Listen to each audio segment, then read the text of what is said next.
You know how these things go, Anuka, Ryan said with a calm, almost gentle tone, like he was doing me a favor by breaking bad news softly. The executives want someone who can sell the vision, not just the person who wrote the code. I sat there, frozen in my seat in the conference room, my heart thudding so loud I could barely hear him. But, it's my project, I whispered, barely able to speak. I've been working on it for months. Ryan gave me that smile I'd grown to hate, the one that always seemed to say you did good, kid, but leave the rest to the adults. And you've done amazing work, Anuka, truly, but let me take it from here. Presenting, that's where I shine.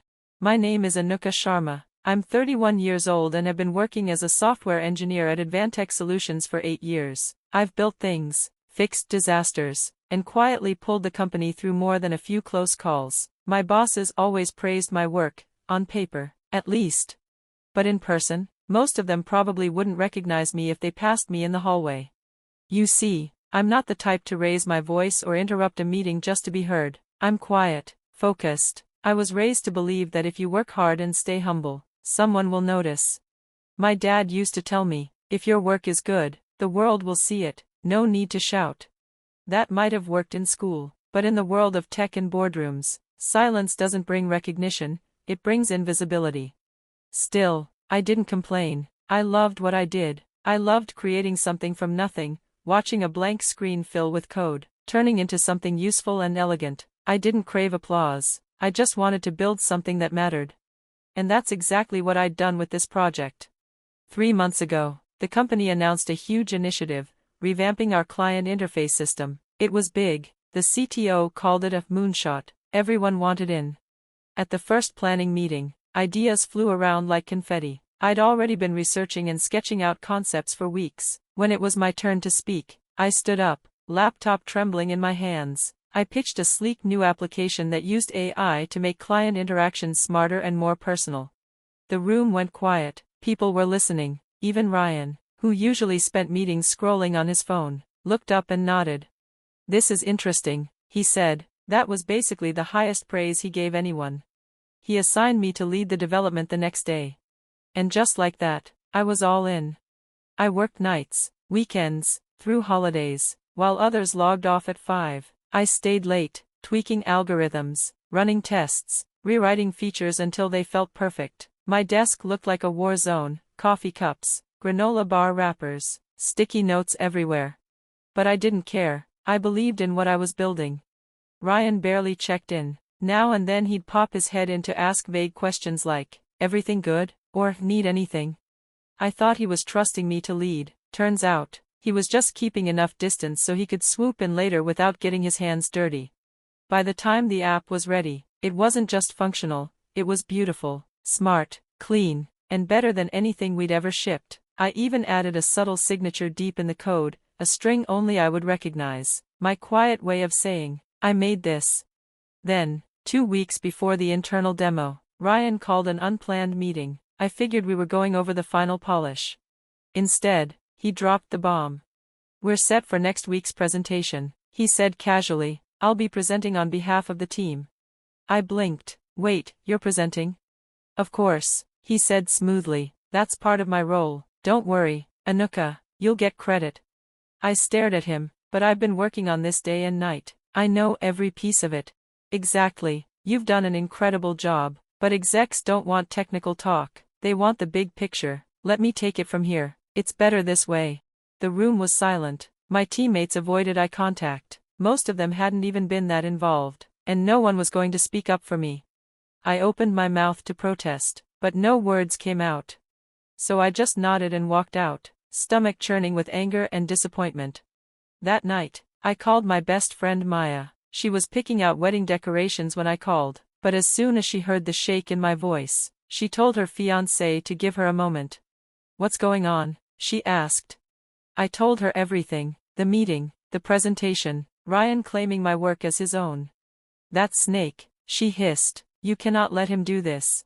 "What can I do?" I asked, voice cracking. "He's the team leader. If I go to HR, no one will believe me."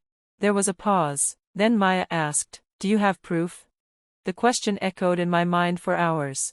Ryan's presentation was even worse than I feared. I sat in the back of the crowded conference room, arms crossed, trying not to cry. He clicked through my slides, using my words, my design, my features, calling it his vision. This app one created, he said, with a proud grin, is going to change the way we connect with clients. It's smart, it's seamless, and it's something I've wanted to bring to life for a long time. I felt like someone had punched the air out of me. He hadn't written a single line of code. The only thing he'd done was approve my pitch months ago. The worst part, the room applauded, loudly, the department heads congratulated him like he was a genius. And I just sat there, silent, invisible. That night, I stared at my ceiling, heart pounding with anger. If I said something, I risked everything, my job, my reputation, the peace I had quietly earned. My parents would tell me to stay calm, to let it go, there will be other chances, my mom would say. But I didn't want to wait for other chances, I wanted to take this one, I had earned it. The next morning, Maya found me in the break room. "What's the plan?" she asked, arms folded. "There is no plan," I muttered. "What am I going to do? Accuse him of stealing? They'll never believe me." "You said you left a signature in the code," she said, "something only you can identify." "Yes, but no one will care. Ryan's the golden boy." Maya softened. "Anuka, I know it feels hopeless, but you deserve better. Don't let him get away with this." I didn't say anything, but her words stayed with me all day. And by the time I got home that night, I knew exactly what I was going to do. "Thanks. I guess," I said, trying to keep my tone neutral, though I knew I didn't sound very convincing. Ryan gave me one of his smug smiles. "Big win coming up, for the company and the team, of course," he said smoothly, then turned and walked away like he owned the place. Maya showed up at my desk a second later, eyebrows raised. "He's really laying it on thick, huh?" she said. "Way too thick," I mumbled. "It's like he knows something's off." Maya just shrugged. "Let him sweat. He deserves to." That night, I could barely sleep. My nerves were all over the place. I kept going over my plan in my head, practicing what I would say, and checking the code again and again.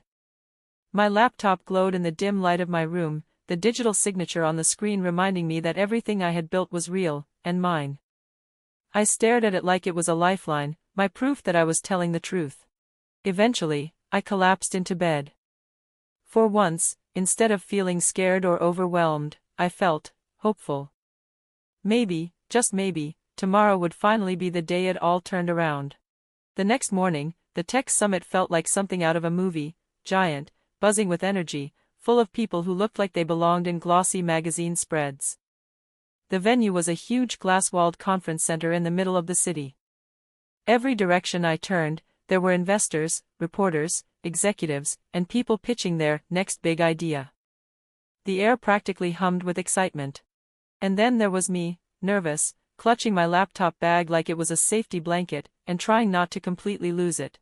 "Relax," Maya said gently, squeezing my arm. She was supposed to be busy planning her wedding, but she'd made time to be here.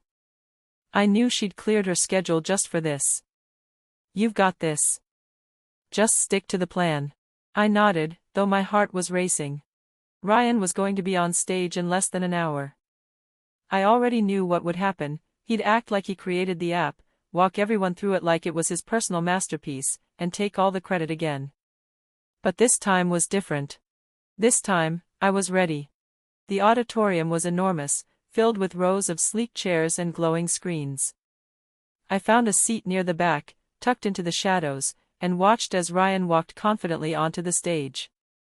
He looked sharp in his suit, smiling like a celebrity, moving like he was born for the spotlight. "Good afternoon, everyone," he said, his voice polished and calm. "I'm excited to share something we've been working hard on, a brand new application that's going to change how we interact with our clients." Behind him, the screens lit up with images of my app, every feature, every design element I had poured my heart into. I felt a fire rise in my chest. I gripped the edge of my seat, my fingers digging into the fabric as he continued talking like he had made it all. He walked through a demo, explaining the features in detail. The audience was eating it up. I glanced at Maya, who gave me the smallest nod. It was time. My hands shook slightly as I opened my laptop. I connected to the network quietly, just like I had practiced. 1, 2, 3 keystrokes. The screen on stage flickered for a second. Then, at the bottom of the live demo, a message appeared in bold, glowing text. Developed by Anuka Sharma. The room went still. People started whispering. Ryan froze mid-sentence, staring at the screen like he couldn't believe what he was seeing. What? He stammered. There must be some mistake. I stood up, my legs wobbly but my voice clear. There's no mistake, I said. That app? I made it. You could hear a pin drop.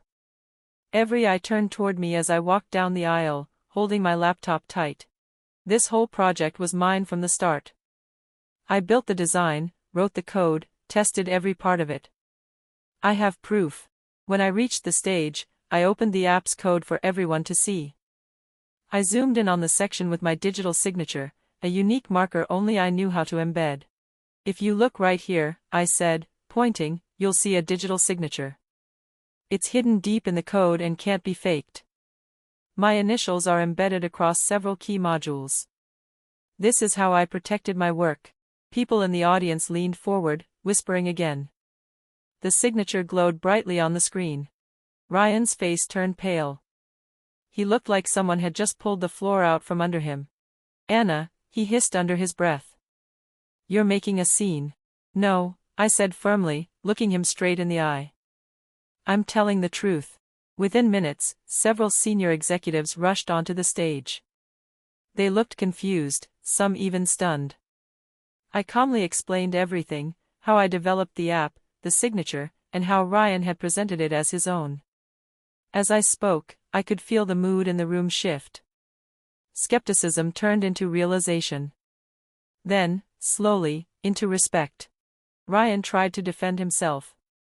He insisted that he had guided the project, that he oversaw the team, but his words fell flat. The damage was already done. Backstage, he cornered me, his face red with fury. You had no right to do that, he snapped.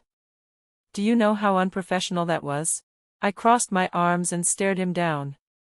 You stole my work. I had every right.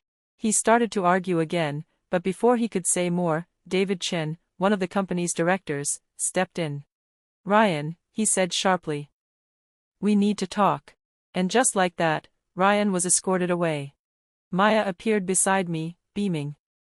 She threw her arms around me in a hug. That, she whispered, was the most amazing thing I've ever seen.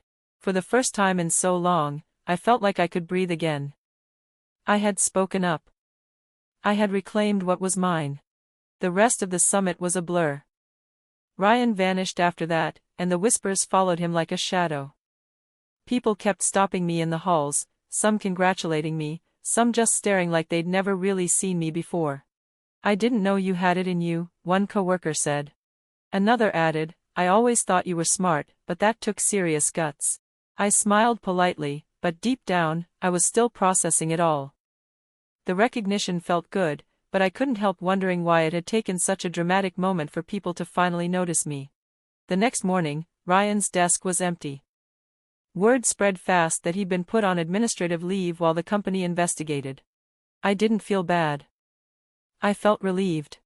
Later that afternoon, David Chen called me into his office. He looked tired but serious.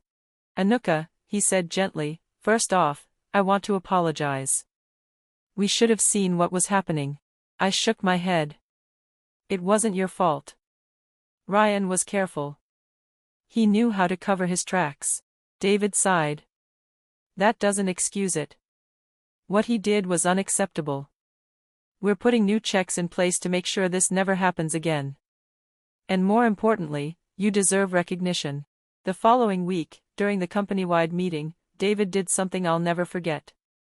He stood in front of everyone and told the truth. Anuka Sharma developed the app that's changing how we do business, he said, pointing to me. The entire room applauded. It felt surreal. I had spent so long being invisible. But now people saw me. And for the first time in my life, I didn't feel like hiding from the spotlight. I was finally where I belonged.